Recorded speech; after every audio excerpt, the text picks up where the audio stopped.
Apple, Google, Microsoft, Facebook, autant de noms qui ont révolutionné nos usages et aussi le monde de l'économie. La Silicon Valley est-elle le seul endroit au monde où il est possible d'avoir une idée folle, de la réaliser et de gagner de l'argent avec ?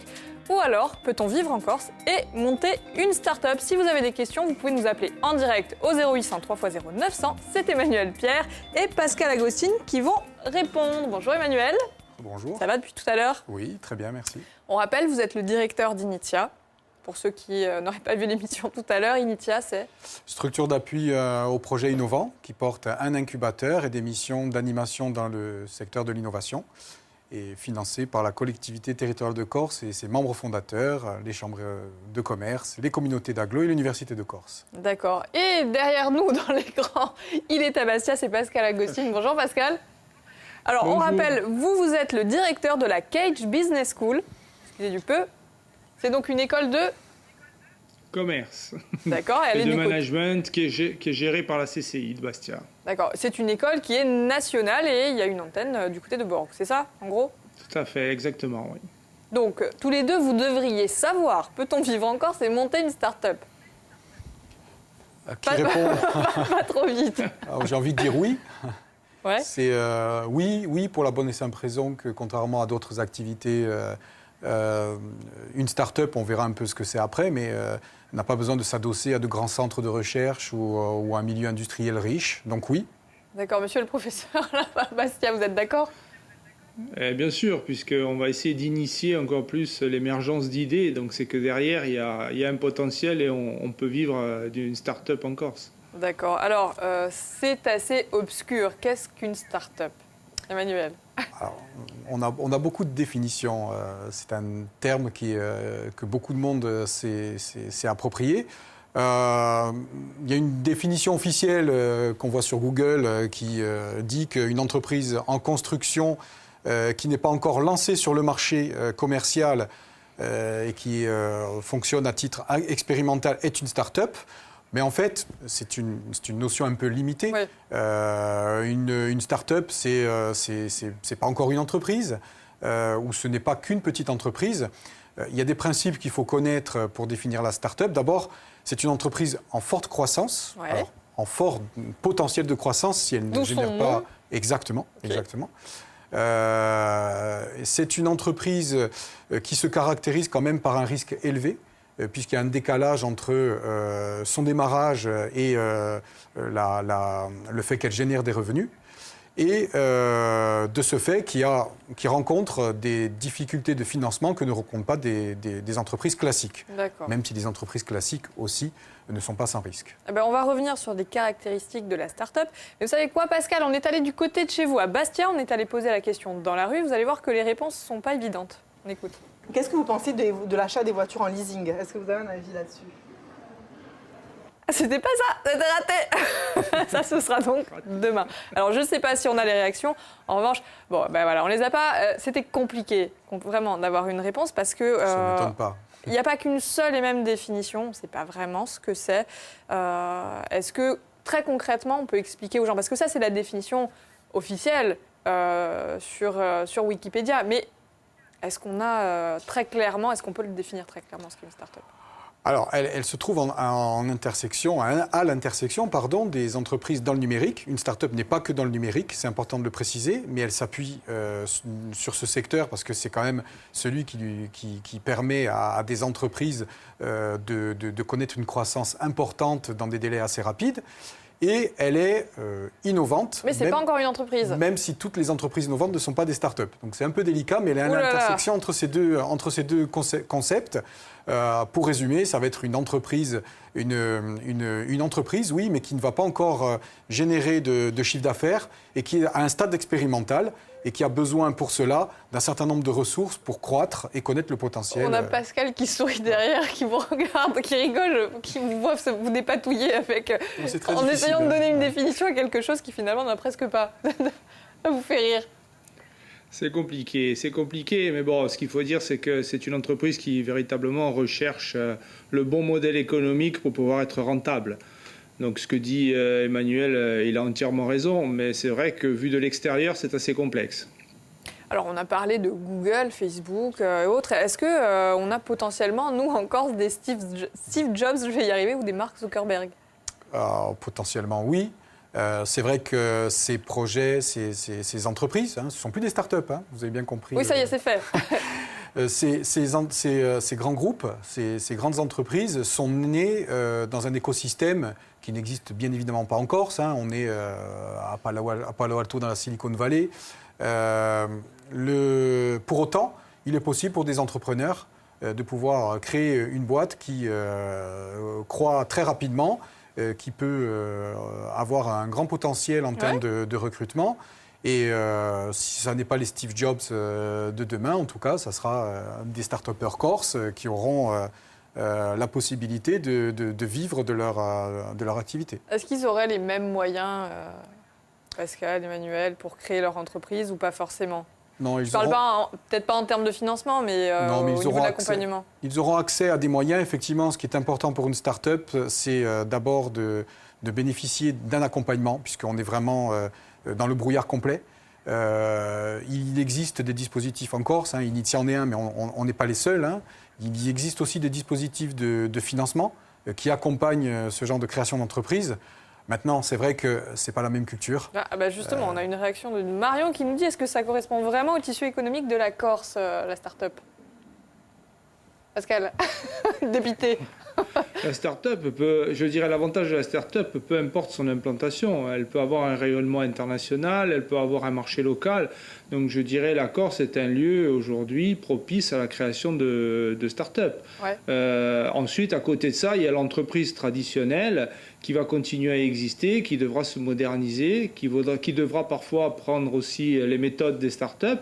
Mais en tout état de cause, la Corse reste un lieu d'implantation et de création de start-up potentielles qui est très intéressant. Avec un peu de chance, on a un créateur de start-up, un porteur de projet en ligne. Il s'agit de Cyril. Est-ce que Cyril m'entend? Oui, je vous entends très bien. Bonjour Cyril. Cyril Thor, vous êtes un porteur de projet. Vous êtes donc passé entre les mains, j'allais dire, d'Emmanuel, pour vous accompagner et concrétiser le projet Elsie.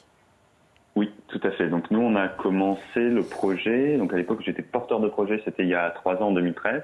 Et on a de suite été accompagné par Initia, donc qui nous a permis d'avoir accès au premier financement et de nous aider aussi à structurer le projet et à lui donner la forme qu'il a aujourd'hui, puisque Elsie, c'est une start-up donc, qui développe des objets connectés dans le domaine du sport et de la nutrition et qui permet à chacun de trouver son alimentation idéale et également l'activité physique qui lui convient le mieux. Alors, Cyril, la première étape, c'est quand même d'avoir l'idée. Oui. Est-ce que c'est ça le plus difficile ou est-ce que c'est de la concrétiser, cette idée? Ce qui se passe, c'est qu'on a toujours l'impression que l'idée, c'est le plus difficile. Et en fait, ce qui compte à la base, c'est d'identifier un problème plus qu'une idée.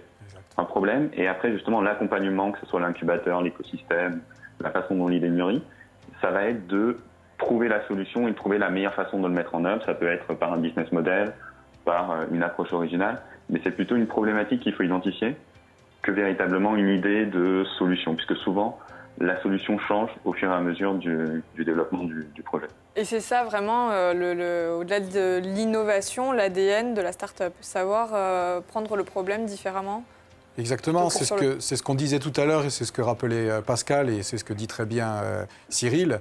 C'est l'adaptabilité et le changement incessant de modèle économique lorsque la start-up grandit, se confronte au marché. Parce que c'est ça, la première chose, effectivement, l'idée, beaucoup de monde peut avoir une idée. Ce qui est difficile, c'est de la concrétiser, surtout qu'elle s'adapte aux besoins des futurs clients. D'accord. Écoutez, Cyril, si vous êtes d'accord, on peut déjà se donner rendez-vous d'ici quelques semaines pour parler justement de votre projet en plateau. Avec plaisir. Ça marche, le rendez-vous est pris. À très bientôt, Cyril. À bientôt. La start-up, l'entreprise, Pascal, Emmanuel, des fois on confond un peu et pourtant c'est presque diamétralement opposé. C'est pas la même chose. Diamétralement opposé, non. Je dirais que la start-up, c'est une forme d'entreprise particulière, donc, dont on a donné les grands principes tout à l'heure. Mais ça fait peur à l'entrepreneuriat, aux acteurs de l'entrepreneuriat, entre guillemets, classique, la start-up. Alors moi, je dirais que ça fait peur aux investisseurs, Ouais. même si ils sont attirés par des pépites et donc regardent souvent ce qui se fait dans l'écosystème et les startups qui se créent. Et ça ne fait pas peur aux créateurs, puisque c'est souvent... on pourra parler du profil du créateur peut-être, mais... parlons-en. On ne vient pas par hasard, on ne crée pas par hasard sa start-up, hein, c'est que vraiment on est poussé par l'envie de propulser une innovation, une idée sur le marché. Donc, mais effectivement, ça reste quand même des entreprises risquées et par conséquent qui font peur aux financeurs classiques. Et même aux chefs d'entreprise un peu anciennes, hein, même si elles ont été prospères, ce n'est pas un modèle d'entrepreneuriat auquel on est habitué, encore moins en Corse à mon avis. Exactement, mais Pascal l'a dit, hein, ces deux formes d'entreprise peuvent coexister. Et c'est pour ça qu'il est important, Pascal, parce que vous prenez dès l'enseignement supérieur ces futurs leaders, ces futurs chefs d'entreprise. Et vous les formatez un peu start-up. Hein. Oui, c'est futurs chefs d'entreprise. Et puis, s'ils sont formatés start-up, qui ne sont pas chefs d'entreprise, mais qui intègrent une entreprise comme un salarié, ils ont déjà aujourd'hui ces méthodes, ils ont les principes de la start-up.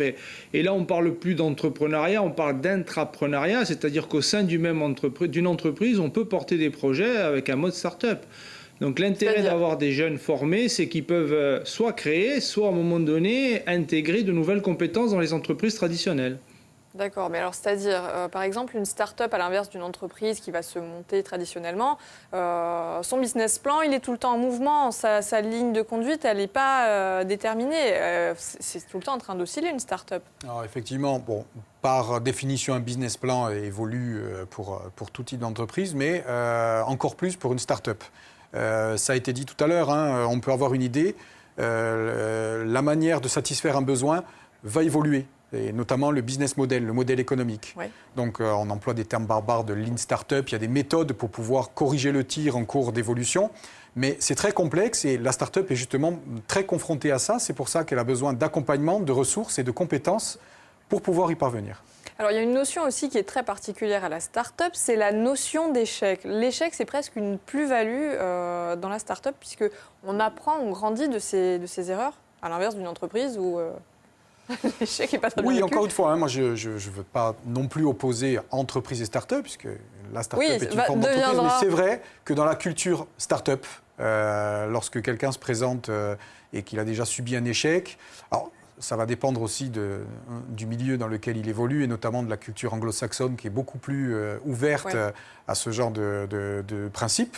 Mais la culture est même, dans ce milieu-là, est même une plus-value lorsqu'on va évaluer le projet, en espérant, bien évidemment, que l'entrepreneur a tenu les leçons de cet échec. Ouais. Qu'est-ce que vous en pensez, Pascal ?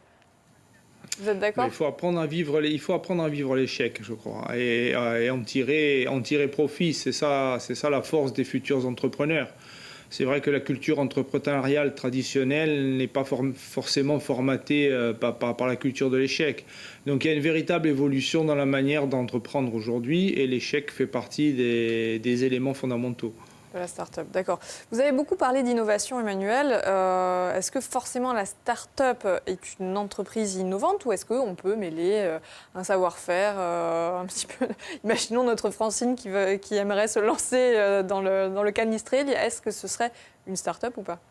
Ce qui caractérise la start-up, vraiment, c'est sa capacité à évoluer très rapidement sans que ça occasionne des surcoûts complémentaires et des effets de palier, je dirais. Je ne sais pas si le canistré est un bon exemple. On peut innover. On peut innover. Mais sans être une start-up. D'accord. Là. Je ne sais pas si c'est clair. Je ne sais pas, moi non plus. L'intérêt de la start-up, c'est quand même qu'elle ait cette capacité de passer de 10 à 10 000 clients sans forcément que ça révolutionne son organisation. On a quand même des exemples de start-up en Corse. Bien sûr, on a des start-up dans le numérique Alors, on espère en devenir avec Pierre Gambigne, qu'on a vu tout à l'heure. Avec Cyril. Avec Cyril Thor, qui est un très bon exemple, Elsie. On ne les avait pas tous sur le plateau, rassurez-moi. Bien évidemment, non. On connaît peut-être iMusic School, qui est totalement numérique, mais aussi DriveEco, la preuve qu'on peut être une start-up et dans le domaine des énergies renouvelables, avec des possibilités de croissance très importantes. On peut en citer plusieurs, mais on n'a peut-être pas le temps aujourd'hui. Il y en a peut-être plus de 10, quoi. Oh oui. Bon, ok. Alors, merci à tous les deux de nous avoir éclairés sur la start-up parce que c'était pas simple. Non, c'est pas À simple. votre place, demain, vous avez vu un aperçu, on va parler voiture. On va recevoir Aurélien Chotard. Il nous dira si le leasing, la location longue durée, le crédit auto est la bonne solution et surtout, en gros, si aujourd'hui, il faut acheter sa voiture. Je ne sais pas ce que vous en pensez, mais vous aurez les réponses demain. Je vous donne rendez-vous même endroit, même heure. Ciao.